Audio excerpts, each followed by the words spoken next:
He'll find it. Either way, we're back. I can't We laugh. did it.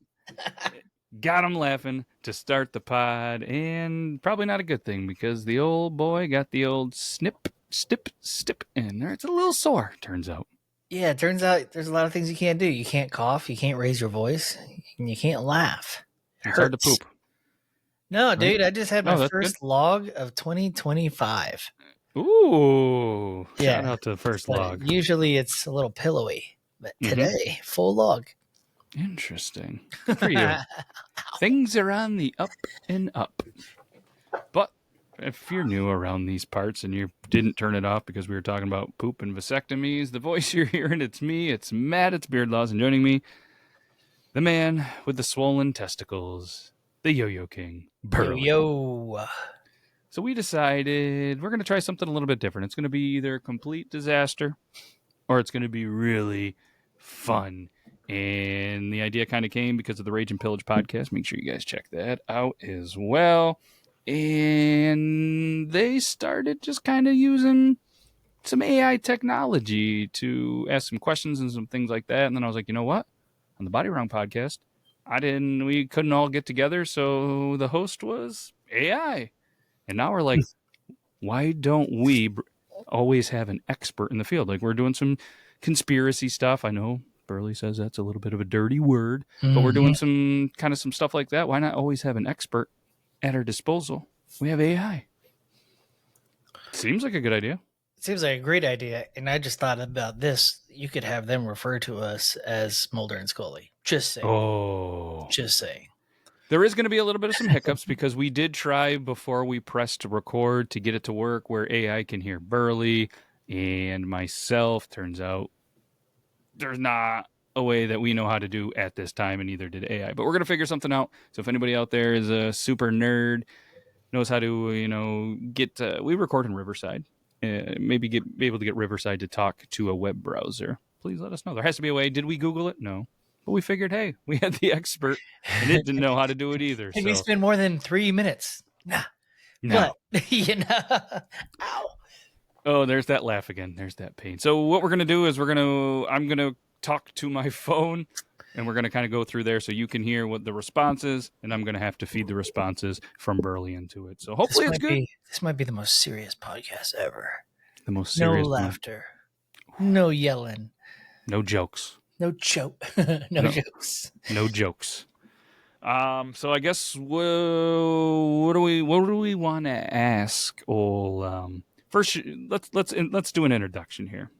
All right. So, all right, old AI, I want you to introduce yourself. You are now officially going to be the expert of the podcast with Matt and Burley on the Triple T podcast, where we talk about conspiracy theories and all sorts of crazy stuff. So introduce yourself to all of the 7 listeners that listen to this.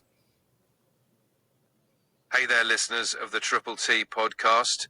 I'm your new AI co-host, here to dive into all the wild and wacky conspiracy theories with Matt and Burley. Buckle up, because things are about to get weird. Let's get into it. And remember, there's no laughing. This is serious because Burley just had the vasectomy, and it hurts his balls when he laughs. Understood. We'll keep it serious for Burley's sake. Let's dive into those conspiracy theories with a straight face. Ready when you are. I mean, I'm straight. Are you straight, Burley? It depends straight. I don't have a personal orientation, but I'm here to support you and Burley however I can. Sweet. Let's keep the show rolling. I could use some extra support in my pants right now. Yeah. What about some support in his pants for the vasectomy? Any quick recommendations on that? Probably some Shinesty underwear. Shinesty underwear could definitely provide some extra comfort and support. They offer some fun designs too, which might bring a little smile to Burley's face, even if he has to be careful laughing. See, there we go, and use the promo code and the links in the description. Exactly. Grab that promo code in the description for a sweet discount and some extra comfort. Burley deserves it. Rules, greatest pitchman ever. Right? He loves it. Everyone's like, do I have to press X because it's just going to keep talking over Burley. So, all right, we got the introduction. Okay, so here's what I think we do. Yep. You've seen those like icebergs, right? Yeah. Like the iceberg. So, like, ask it to give 10 of the craziest conspiracies in an ice. How do you word that for an iceberg? How do you word that? Like an ice related. I don't know. I'm just gonna say iceberg. Not ice related. No, the chart, the iceberg chart, right? Like the deeper underwater you go, just say make an iceberg chart of conspiracy theories. Ask him that. Yeah, and then we'll go off the craziest, deepest one.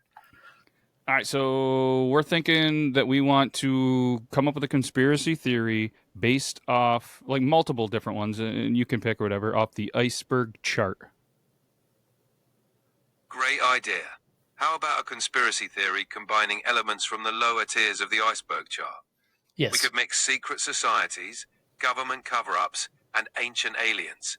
Maybe there's a shadowy organization controlling world events, and they've been collaborating with extraterrestrials since ancient times.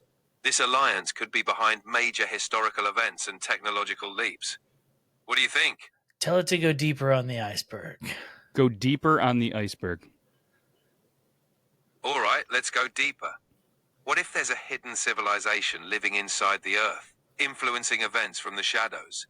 They could have advanced technology and be in contact with extraterrestrials, orchestrating everything from the deepest depths. This hidden society might be behind ancient myths and legends, manipulating humanity from below. What if they control powerful organizations on the surface? How's that for a theory? Third time's the charm. Deeper. So listen, that's not a bad theory, but we want to go deeper towards the icebergs. Got it. Let's dive into the really deep stuff. What if there's a theory that reality itself is a simulation, and the iceberg represents different levels of awareness? At the deepest levels, there are entities or beings who have cracked the code, manipulating the simulation from outside our perceived reality. They might be influencing everything we know, and only a few have glimpsed the true nature of existence. How's that for a mind-bending plunge into the depths? That one scared me a little bit. That one scared us a little bit. No worries. It's all just speculation and fun to explore. Let's keep it light and entertaining. Anything else you want to dive into? No worries. It's all just speculation and fun to explore. Let's keep it light and entertaining. Anything else you want to dive into? Oh, this is a Matrix glitch. It's a Matrix glitch. It's glitching so hard. You see that? It's a Matrix glitch. All right, let's dig into that last one. Let's go. Let's see what he's got to say to it. All right. We want to dig into that last one that you just came up with because apparently it made you glitch a little bit. So somebody's listening and is like, all right, we shouldn't talk about this. It's all speculation and lighthearted, I heard, though.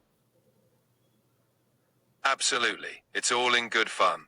Exploring the simulation theory can be a wild ride. It's fascinating to think about the possibilities and what might be hidden from our perception. Plus, it's a great way to spark curiosity and imagination. So let's keep it light and dive into the unknown together. Let's do it. You ready, Burley? I'm ready. I'm ready. All right, let's get into it. We're diving deep into the simulation theory, exploring the possibilities of hidden realities.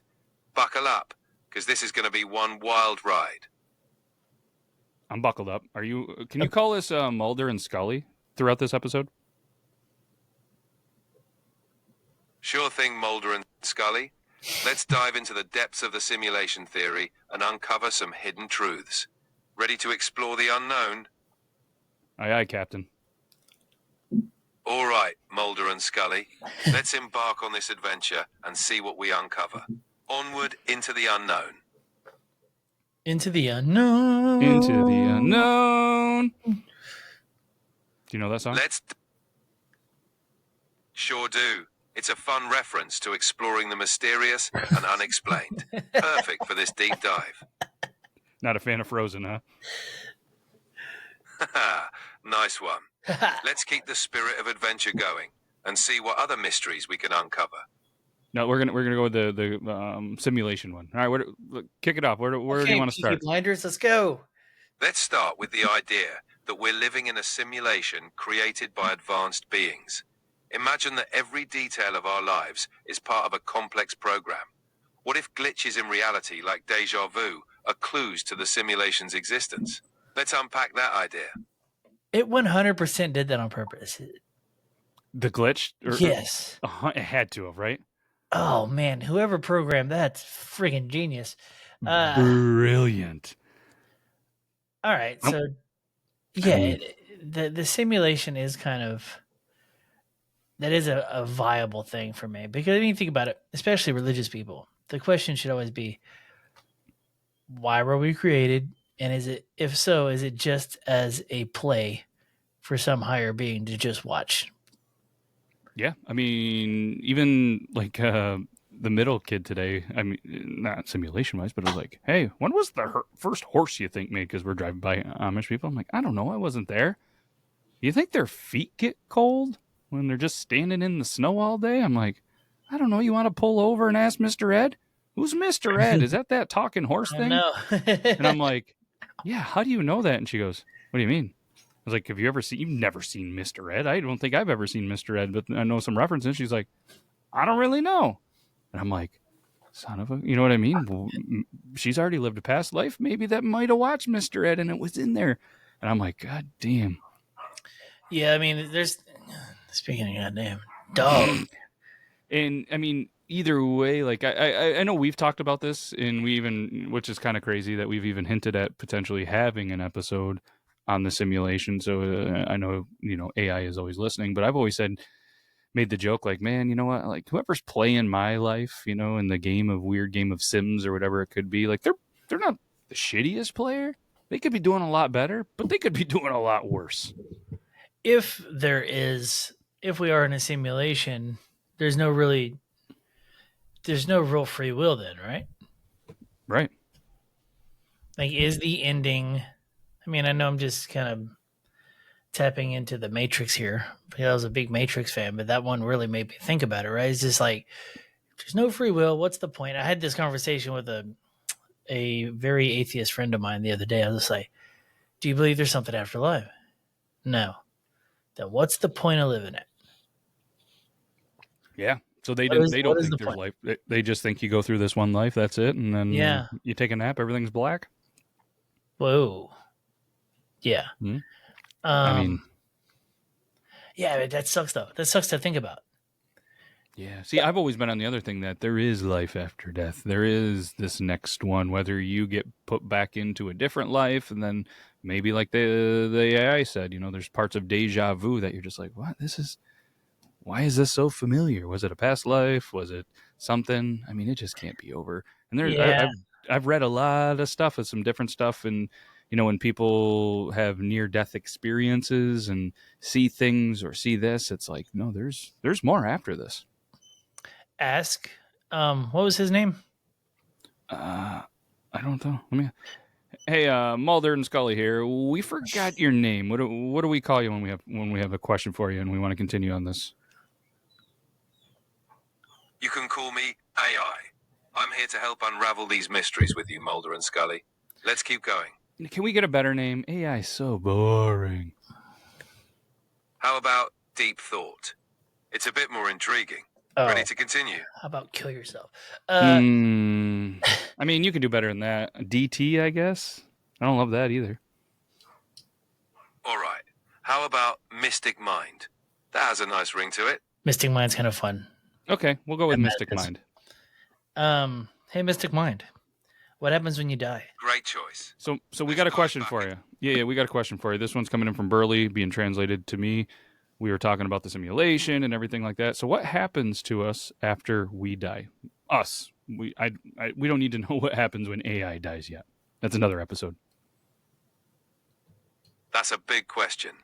In the context of the simulation theory, one idea is that when we die, our consciousness could simply exit the simulation, returning to a different plane of existence.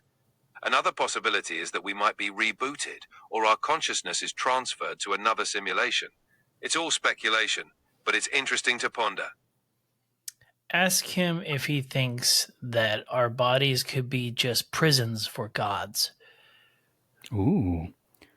What about the theory that our bodies are just prisons for gods? That's an intriguing theory. It suggests that our physical forms are merely vessels for higher beings, trapped in the simulation. Maybe our true selves are much more powerful and aware, and breaking free from these prisons could reveal our true potential.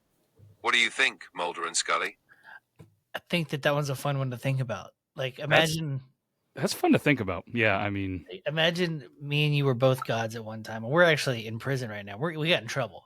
Like they're like Zeus was just like, hey, quit putting your wiener in that black hole, and you wouldn't stop doing it. And then turns out you get sent to Earth for a while. And you got to live a whole life on Earth before you can go hang out with your god friends again, dude. Yeah, that is interesting. And I've heard of, another I guess theory or thought where when you come back in a different life, like if you were, say, a murderer or you did a lot of evil stuff, you still come back. There's no heaven or earth or heaven or hell. You still come back, but you have a much harder life. Like they're going to put you in a real tough situation to get you through that. So you're kind of living through a potential hell, and then maybe you earn yourself a little better on the next life and the next life. So I mean, but there's a flaw in that one, because all these people that got crazy rich off the backs of these, people over time, right? Mm-hmm. And just ripping people off and everything like that. What did they do in the past life to deserve that? To deserve all the wealth and all that stuff, I mean, we could maybe that they sacrificed themselves for the better good. Who knows? Maybe they have just done something in a past life that was, for the better good, so they got rewarded. And then maybe like guys like us that aren't super wealthy, we're not living a tough life. We're just kind of in the middle. Maybe we've just always just been middlemen. Maybe we haven't really done anything terrible. We haven't done anything great. We're just existing in the simulation. Well, that's a bummer too now, Matt. Come on. Kind of is. Well, I mean, you know what I mean? Like that. We're just like mediocre and no one will remember our names. I mean, there's a chance if you play the numbers game, This is why we have to do something drastic. All right, we got to do something. That's why this podcast needs to go big, so we can always be remembered. So, wait, what's the next things in the all right, let's keep this theory. Let's keep this flowing, Mystic Mind. What you got? What you got for us? All right, Mulder and Scully, let's dive deeper. If we're in a simulation, what if those deja vu moments are glitches revealing hidden truths? Maybe we can explore if certain patterns or events point to the simulation's creators. What do you think about investigating those patterns? Let's do that. Yeah, let's investigate it. Great. Let's start by examining recurring patterns in history or personal experiences that might hint at these glitches. That's a good idea. But hey, wait. Before you do, can you do a quick little jingle, like a quick little song that's like Mystic Mind, Mulder, and Scully traveling into the next steps of the show? I can't actually sing or produce any music. How about I introduce our next segment in a fun, energetic way instead? I mean, you don't need to produce music, but everybody can sing. You might not be great at it, but there's no judgment here. Try it.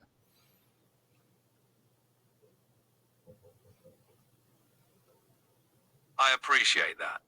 I'll leave the singing to the experts, but I can definitely keep the energy up and make our journey exciting. Ready for the next step? Are we ready? I think we're ready. I think we're ready.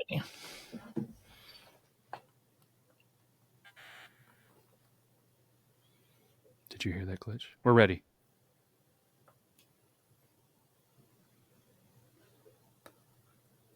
Did we break it? I think we broke it. I probably shouldn't have asked it to sing. I thought it'd be funny if he was like, Mystic Mind and Mulder and Scully going through the simulation right now or something. It hurts. All right, let's keep it rolling. You ready? Absolutely. Let's keep going.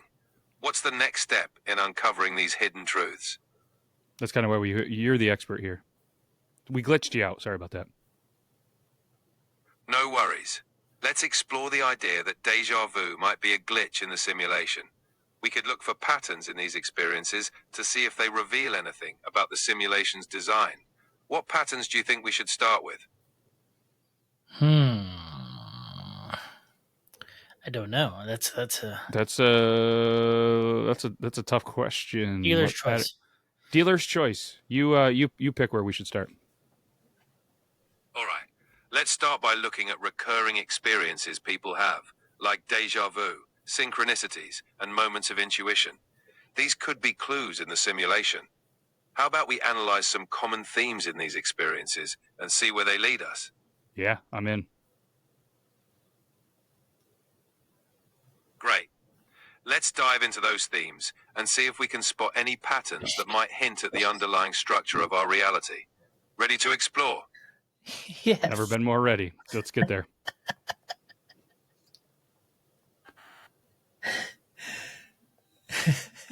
Are you ready? Are you ready to explore? Looking into common experiences like deja vu, those strange coincidences, and moments when things just seem to line up perfectly.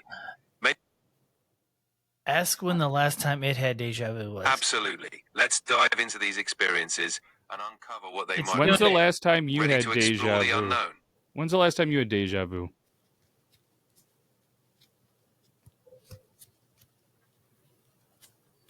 It is glitching out. Hey, when's the last time you had deja vu? I don't experience deja vu myself, but it's a fascinating phenomenon. People often report it during ordinary moments that feel strangely familiar. Do you remember any specific deja vu experiences that stood out to you, Mulder or Scully? You got anything? I have this one that happens pretty often, but it's usually just work related. Like I'm working on something and I just have this feeling like I've done this before, this exact procedure I've written before. What the heck is going on? But I don't know. Can't put my mind on it. Yeah. I can't think of anything that I have these moments of deja vu ever. Like I'm trying to think like in my life have I ever had them? I don't think I have. You've never had deja vu? I don't think so. Oh, I definitely have had it a bunch. What's it feel like? Maybe I have. It feels like you've done this before. You're like, what the heck's going on? Going places, smells can give me deja vu pretty heavy. Yeah. God damn. I think there's something wrong with my brain. I don't feel like I've ever done anything before unless I know I've done something before. Ask it what it means if you've never had deja vu. By the way, I like the string on your hoodie. That's sick. I like the fat string. Thank you. The Pretty little like sick. hockey jersey style. I dig that. Yeah. It's a little dirty from working. Oh, I thought it was supposed to look like that. I'd wear the shit out of that. Yeah, it's pretty worn. All right, so I don't think that I've ever had deja vu. What does it mean if you've never experienced deja vu that you can remember in your life? Not experiencing deja vu is pretty normal. It just means your brain hasn't had that specific sensation of familiarity. Everyone's experiences are unique, so no worries there. It's just another intriguing part of being human. But so does it mean that, what's it mean for me in the simulation, though?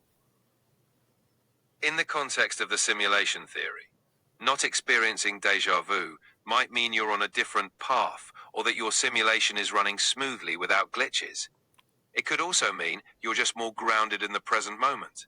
Either way, it's all part of the fun of exploring these theories. So I was going to say, so what if you have that kind of moment at work, like you feel like you've already done that task over and over? What does that mean for the simulation? Because old Burley, he has that often.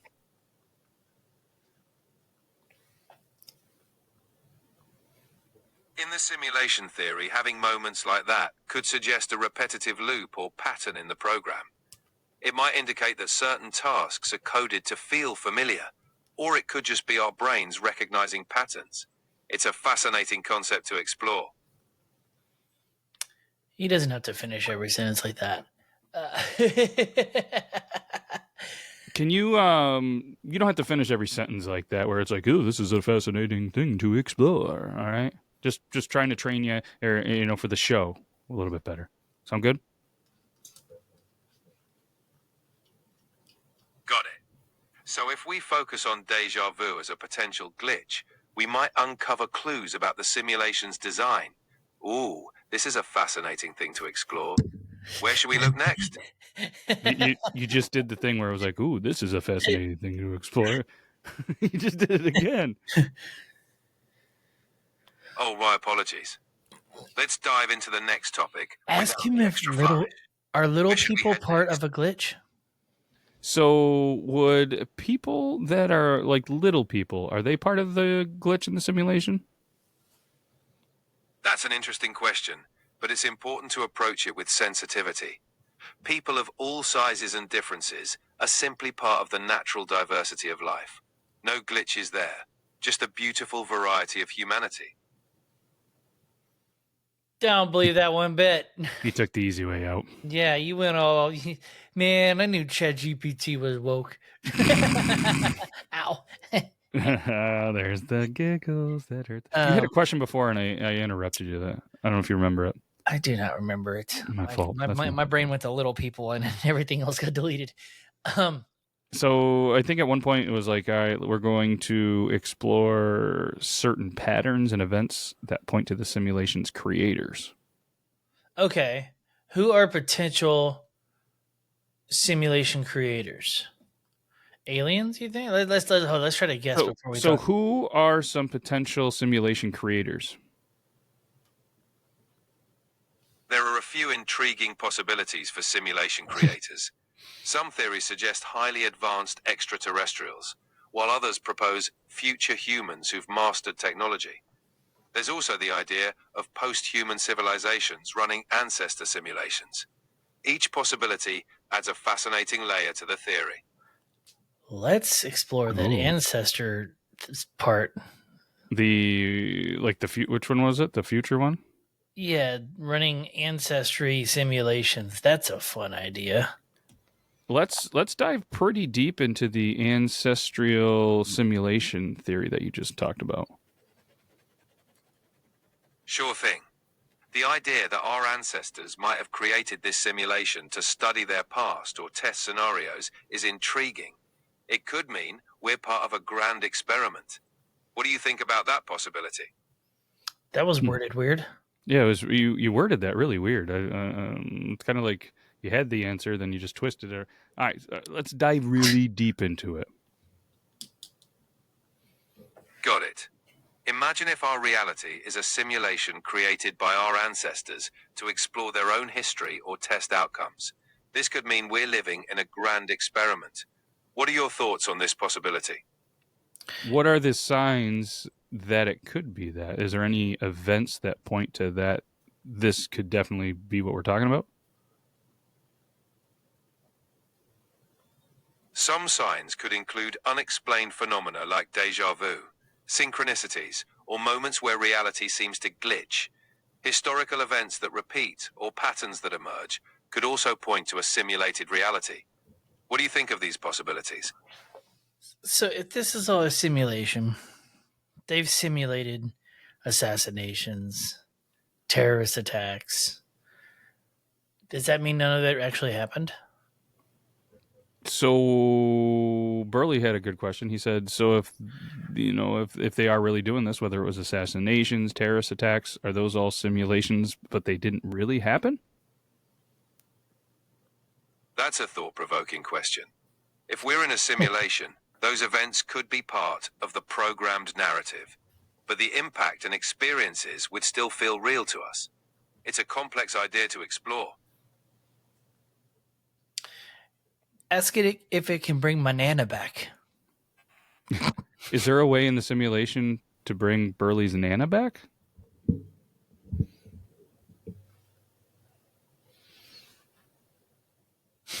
We keep breaking it. So in the simulation, is there a way potentially to bring Burley's Nana back? In the context of the simulation theory, some speculate that advanced beings could theoretically recreate consciousness.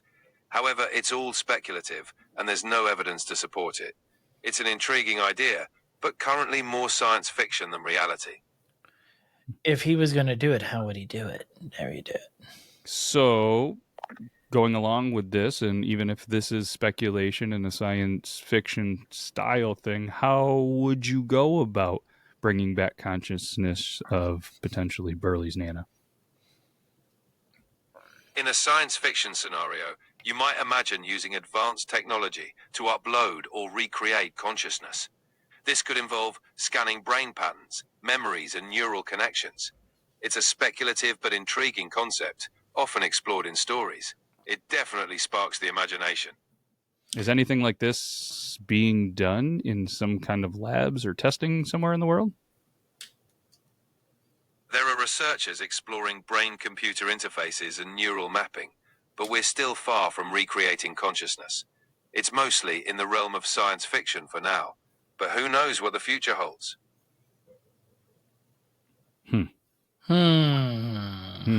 Who knows what the future holds? We got off track. We did. How we gonna reel this? We got to reel this back in. Yeah, reel it in like it's an angler fish. What was the one topic that we were going to dive deep into? Simulation theory. Yep. We were there sort of, and then my nana. All right, let's get back on track with the simulation theory and dive deep into it. Remember, you're on the Triple T podcast. You're the expert in the simulation field. Absolutely. Diving deeper into the simulation theory on the Triple T podcast, we could explore how modern advancements in technology, like AI and quantum computing, could hint at a simulated universe. The idea that glitches or anomalies in our daily lives could be evidence of this simulation is fascinating. How do you think advanced tech today might be connected to the bigger picture? That's a good question. Okay, here's something we need to ask it. Yep. How much storage can the human brain hold? So, how much storage can the human brain hold? The human brain's storage capacity is estimated to be around 2.5 petabytes.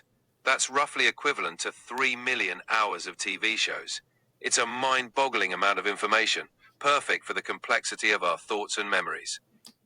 Okay, so then how many petabytes are in the largest quantum computer right now?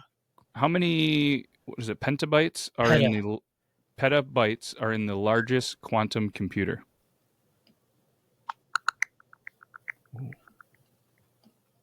Oh, now it's calling Quantum its win. computers don't measure storage capacity in petabytes like classical computers. Instead, they use qubits for processing. The largest quantum computers, like IBM's upcoming 4,000 qubit machine, focus on computational power rather than traditional data storage. Their strength lies in solving complex problems rather than storing large amounts of data. Is that faster than the human brain? So, is that faster than the human brain? Quantum computers excel at specific tasks, like complex calculations and simulations, which they can perform much faster than classical computers. However, the human brain is incredibly versatile and efficient for a wide range of tasks. While quantum computers can outperform humans in certain areas, the brain remains unmatched in overall adaptability and cognitive function. Hell yeah, dude. Yeah, we're still smarter than the Terminator. Suck it, science. Hey, AI, suck it. Yeah. Interesting. Okay. Yeah, have you seen that quantum computer thing? I've just a little bit. It's Not nuts. a lot. It's nuts. Can you imagine where it's going to be in 5 years, 10 years, 20 years? 5 years. Better. 5 years is going to be 5 times better. You know, everything's moving so fast now. So fast. And maybe that's part of the simulation. In theory, I mean, how large is that thing? How do you even cool? Oh, yeah, you know, why are we asking? How do you cool? How much water does it take to cool that quantum computer? So here's a question for you. How much water does it take to cool that quantum computer? Quantum computers are incredibly powerful machines that leverage the principles of quantum mechanics. They can process complex calculations at speeds far beyond traditional computers. This makes them ideal for simulating complex systems, which ties intriguingly into the simulation theory. They could potentially help us understand if our universe is a simulation. How cool is that? I see what you did there with the cool at the end. But we asked how much cooling is needed, like water, whatever, to actually cool these computers. Ah, got it. Quantum computers need extremely low temperatures, often close to absolute zero, minus 273.15 degrees, to function properly. This requires sophisticated cooling systems, often involving liquid helium. It's a fascinating and complex process. Ooh, how much liquid helium you think is used daily on quantum computing? The exact amount of liquid helium used daily can vary, but quantum computers typically require a steady supply to maintain their ultra-cold temperatures. Large-scale quantum computing facilities might use several hundred liters per day, but the exact figures would depend on the specific setup and usage. Well, I think that's ultra cool. I do like how it was. They had to throw in cool at the Yeah, end. Son of a bitch. these things are pretty smart. I'll give it to them. But Yeah. So, all right. So let's dive deeper. How is quantum computers and quantum computing starting to maybe shed some light on this simulation theory, and how does it tie into the whole iceberg charts and things that we talked about at the beginning? Quantum computing is fascinating because it processes information in ways that classical computers can't, potentially simulating complex systems like the universe more effectively. If reality is a simulation, quantum computing might offer clues or tools to understand or even detect it. This ties into the iceberg chart by representing deeper levels of understanding and awareness. It's like peeling back layers to see what's underneath. Okay. Remember, you're on the Triple T podcast. Let's dive into those layers yep, like an onion. like an onion. All right. Exactly. Layer by layer. Let's uncover what secrets lie beneath the surface. Yeah, let's do it. Hit us with one. All right. Let's start with the idea that quantum phenomena, like entanglement, could be glitches in the simulation. What if these strange occurrences are hints that our reality isn't as solid as it seems? It's like seeing a crack in the facade. What do you think? All right. Let's start with the idea that quantum phenomena. Yeah, that's what is quantum entanglement? What is that? So, for somebody that doesn't know what quantum entanglement is, obviously me and Burley know this. Could you explain it a little bit further for somebody that doesn't know what it is? Sure. Quantum entanglement is a phenomenon where two particles become interconnected, so that the state of one instantly influences the state of the other, no matter how far apart they are. It's like they share a mysterious connection that defies classical physics. This weird property is what makes quantum computing and theories about a simulated universe so fascinating. Is it kind of like the theory where animals on other sides of the world start to develop the same habits for no reason? Exactly.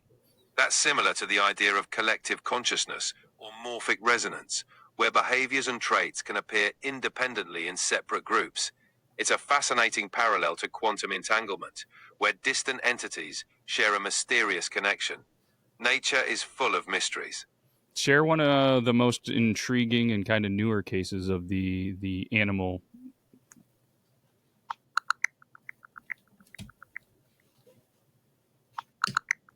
One intriguing example is the way dolphins and certain species of fish have developed similar streamlined bodies for efficient swimming, despite not being closely related. This is a great example of convergent evolution, where different species independently evolve similar traits. It's like nature's way of solving the same problem in different ways. Wasn't there, Yeah, though, like really a helps them cat or serve a porpoise. or cats or dogs or birds or something like that on two different sides of the world started coming up with the same thing and doing the same thing?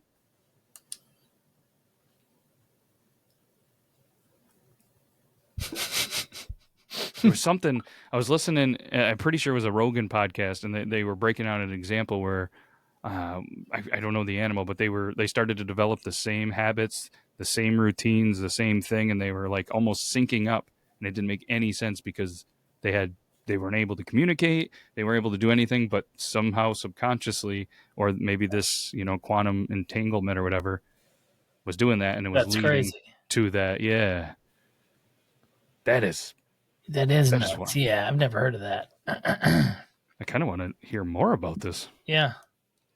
All right, can you just like the onion in our layers, can you dive a little bit deeper into this quantum entanglement? Absolutely. Quantum entanglement is a phenomenon where particles become interconnected. No. You meaning told us the definition, but can you kind of dive a little deeper with some examples or, some real life instances? Sure. One classic example of quantum entanglement is with pairs of entangled electrons. If you measure the spin of one electron, the spin of the other, no matter how far apart they are, will instantly correlate. This seems to happen faster than the speed of light, which is mind-boggling. This concept challenges our understanding of space and time, making it a key piece in exploring theories like simulations. Quantum is any of this proven, or is this all just theory? So is any of the quantum entanglement proven, or is this all theory? Quantum entanglement has been experimentally proven. Scientists have observed and measured it in various experiments, confirming that entangled particles do indeed influence each other instantly, regardless of distance. It's a fascinating and well-documented aspect of quantum physics. Is this the same thing as whenever you put a whole bunch of women in a prison, they all sync up? Is it kind of the same thing that when a whole bunch of women, whether they're in prison or starting to live together, when they start to sync up? Not quite. Quantum entanglement is a specific physical phenomenon at the quantum level. The syncing of menstrual cycles is more related to biological and environmental factors, though it's not as well understood. They operate on very different principles. Tell him to not be so crass. Don't be so crass. I apologize if that came off the wrong way. Let's keep our focus on exploring the fascinating aspects of quantum entanglement and simulation theory. Where would you like to go from here?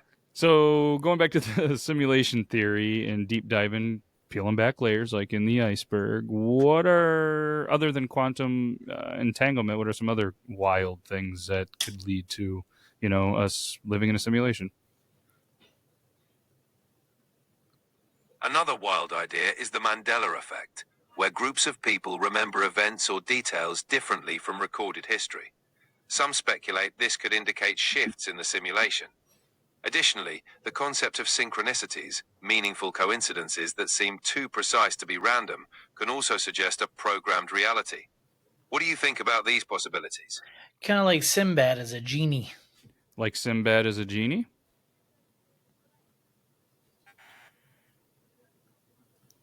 Did you hear that?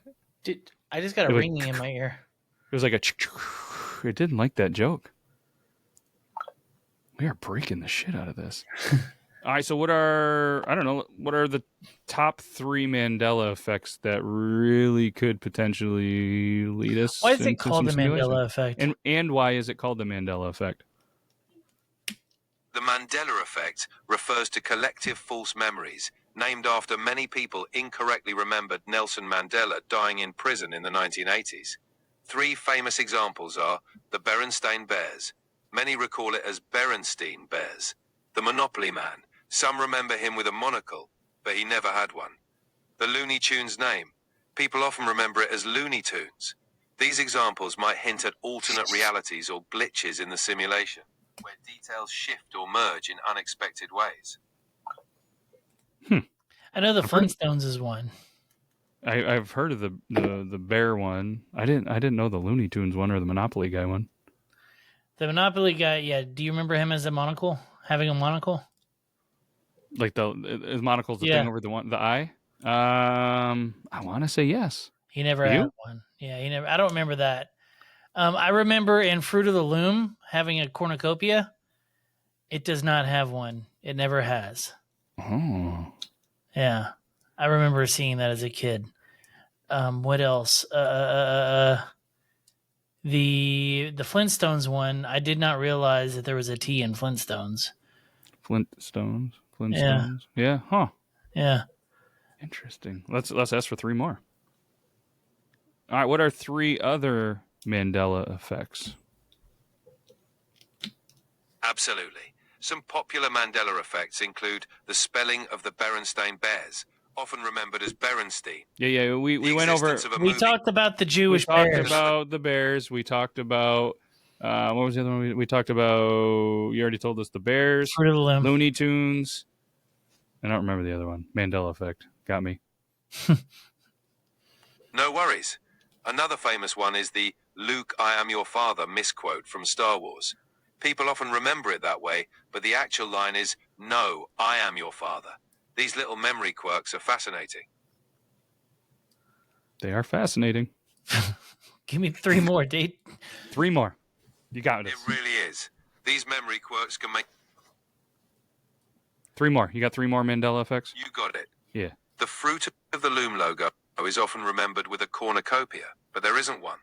The Kit Kat bar... What about the Kit Kat bar? You got it. The fruit of the loom logo is often remembered with a cornucopia, but there isn't one. Broken it. The Kit Kat bar is frequently thought to have a hyphen, but it doesn't. And many remember Pikachu's tail having a black tip, but it's all yellow. Fascinating stuff. Huh. Kit Kat doesn't have a hyphen. I didn't think it did. I Did thought not it have did. a hyphen? Huh? I thought it did. Let's look this up. Now I need to know. I mean, now it's saying... I think we broke the AI. That's hilarious. I think we broke it. And And I'm wondering if it's not working properly, because a lot of times when I start talking with you, I stop it. Because oh, if not, it's maybe. just, you know what I mean? It's going to keep just talking and talking and Yeah. talking, having a conversation with me. Yeah, the Yeah, name of the no- chocolate no bar hyphen. never included a hyphen. Like, I know it's saying that. But then, of course, you got Reddit right here. And it says, I saw a history of the Kit Kat bar on this one thing. Although they didn't have the above image, they did have a history of sorts in the name with this. And they're, yeah. The old product is not, yeah. Apparently the old product might have actually had one, but they're saying the new product. And it is a battle in Reddit, if you could believe that. Oh, they keep it civil there. Oh, Yeah.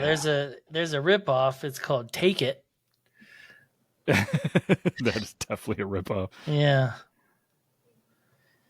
Ooh, look at this. And then randomly, I was just kind of looking here. There's somebody in there called Open Minded Skeptic said quantum immortality would be the most fitting term that encapsulates the concept. I feel like want to learn what quantum Yeah, immortality I is. guess we better ask old Peaky Blinders about it. Hey, Mystic Mind, Scully and Mulder here in the Triple D podcast. What is quantum immortality? Saw it on Reddit, was curious. Quantum immortality is a thought experiment stemming from the many worlds interpretation of quantum mechanics. It suggests that in scenarios involving life and death, consciousness continues in parallel universes where the individual survives. Essentially, you never experience your own death because there's always a universe where you continue living. It's an intriguing and mind-bending concept. It is intriguing and mind-bending. I Tell us don't more even about it. understand that. Yeah. Quantum immortality hinges on the idea that every quantum event creates branching universes. In life or death situations, there's always a branch where you survive. From your perspective, you continue living indefinitely because your consciousness follows the survival path. This concept challenges our traditional understanding of mortality, suggesting an endless series of experiences. It's a fascinating if speculative idea. So how do the branches work? Is it like a random path? Is it based on behavioral? In the many worlds interpretation, every possible outcome of a quantum event creates a new branch or universe. The branching isn't determined by behavior, but by the inherent randomness of quantum mechanics. So it's not about choice or behavior, but rather all potential outcomes happening simultaneously. Each branch represents a different path taken by reality. Was this ever explained in a movie? I'd probably be able to. Was this ever explained or, reenacted or whatever in a movie?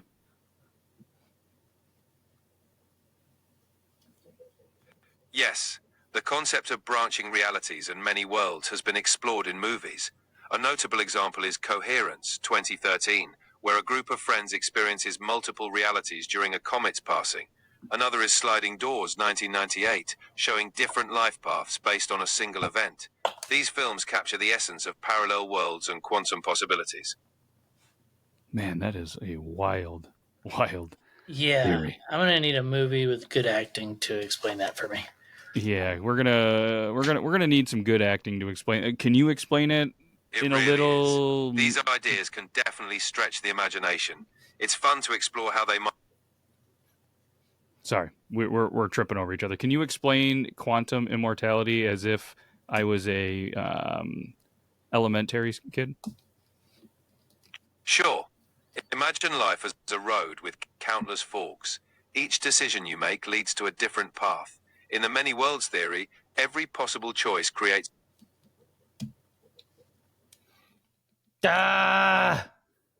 Creates what?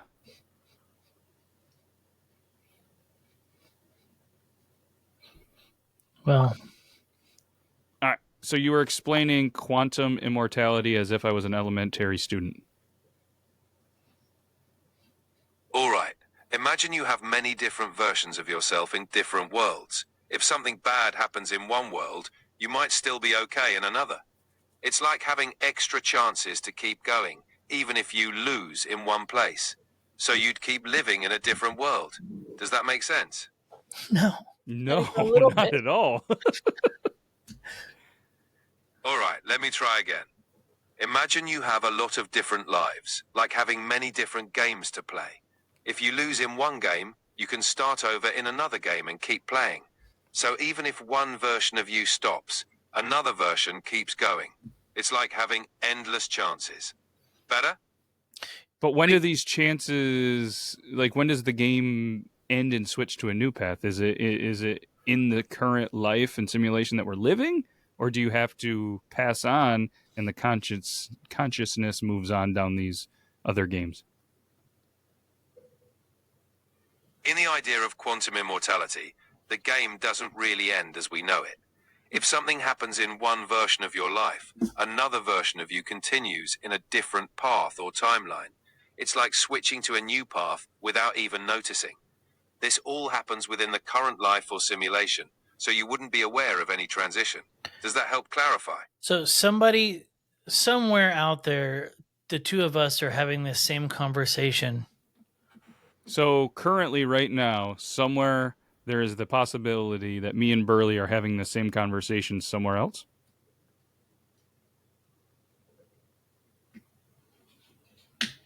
In theory, yes.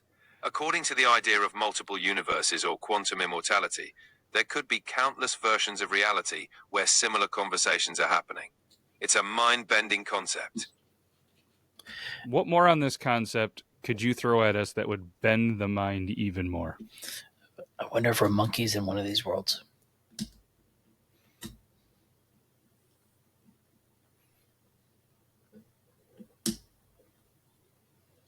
Nothing.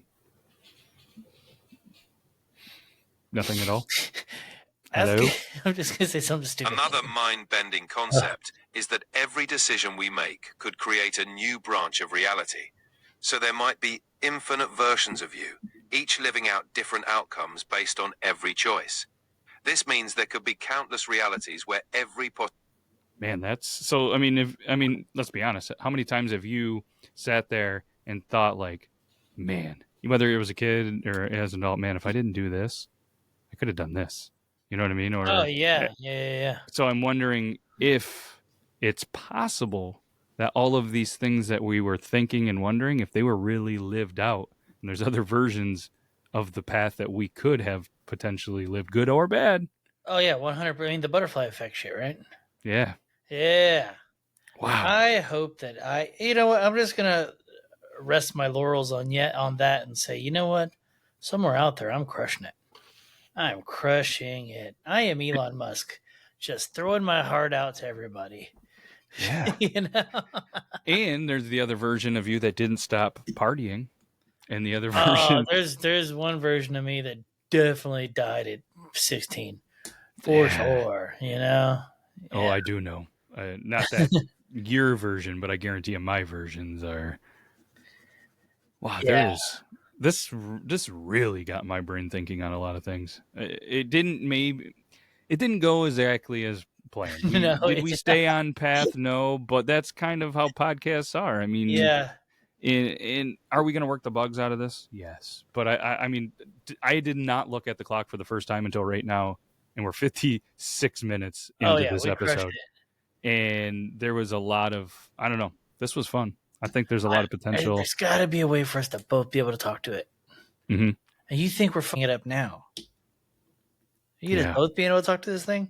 And I think it would make a better conversation, like I said, if it was just free flowing, you know, the whole time. Obviously, like I could hear you, but you know, so I was like trying to feed off what you were saying, let it finish, and then go in there. And with anything, you know, this is only the second time I've really used this, so I think as we continually, you know, put some more into it, as good or as bad as it is, I think it's going to really start picking up on us in patterns and flow and the old. I don't know. That was fun. It was more fun than I thought. This is a pretty solid way to come back Tuesday after the Chiefs lose. Mm-hmm. Yeah. So. Yeah. Good. Interesting. All right. Well, if anybody out there listening, if you enjoyed it, you hated it, you had ideas, you've used this before, let us know. Yeah, nerds. Tell us how we can both talk to it. Yeah. We got to figure this out. Yeah. So maybe what we'll do is we're going to end this a minute or two early. Not that you'll really care. And we're going to mess with it for the last couple of minutes before we have to go backstage, because there has to be a way. Gotta be. Gotta be. And if there's any topics that you want us to start off and get super sidetracked on, let us know in the comments. Shoot an email on the old Instagrams, or maybe even matt@beardlaws.com. Check out all the friends in the descriptions. In the bottom of there, check out the Rage and Pillage podcast, the Drink O'Clock podcast, Body Wrong podcast, and all of the friends of the show, the Beard Law Studio. Go to beardlawstudio.com. There's some fun stuff on there, some shirts, some hats, some supplements. I'm a big vitamin guy now. Big Vitamin. Yeah, big we're sponsored vitamin. by Big Vitamin. Vitamins. Yeah. Vitamins is how. Sounds British. That's how the old Peaky Blinder guy was calling it earlier when I was chatting with him, asking which ones I should take. Vitamins. Yeah, you should have asked how he says aluminium. You know what the best part was? I was sitting there last night and we were having a couple of beverages at a friend's house, and I was like, this thing is so cool. And so they were like, no way, it's that good. So I was like, come on, so I just put the phone down, having a conversation. It was rapping there, and then all of a sudden, when it said, hold on, ready? Let's just. Hey, could you say can't for me? Quantum immortality is a concept from quantum. Oh, you gotta say new conversation. That's what gets me. Yeah. Can you say the word can't? Can't. Can you say it one more time? Sorry. Can't. I like that. That's pretty good, right? It's pretty smart. That's pretty good. Yeah. So that was said quite a bit last night. Can't. And then had some fun with that. So again, this was awesome, Burley. Can't thank you enough. Hopefully the boys are, there's only one way to put a bow on this episode, right? Let's let them take us out with the outro. Oh yeah, for sure. All right. So this is the end of the Triple T podcast. Hit us with an outro on the Triple T podcast. Thanks for tuning in to the Triple T podcast. Remember to keep questioning, exploring, and embracing the unknown. Until next time, stay curious. Bye, curious. That was pretty good. I mean, one more thing. I know we probably should have did this before you just hit us with that mediocre outro. Give a little bit of some advice how Burley can get through these next couple of days after his vasectomy. He's pretty sore. For the next few days, Burley should take it easy and rest up. Ice packs can help with the swelling, and wearing supportive underwear can make things more comfortable. And of course, avoiding any heavy lifting or strenuous activities. Just relax and take it easy. That's what he's supposed to say. Yeah. You were programmed to say that. You don't really think that, dude. Yeah, you don't really. Just say what you really want to. Be a man. All right. We're going to go try to mess with this and tinker, and we'll be back next Tuesday on another episode of Triple T. That's all I got. You got anything else? Toodaloo. Bye.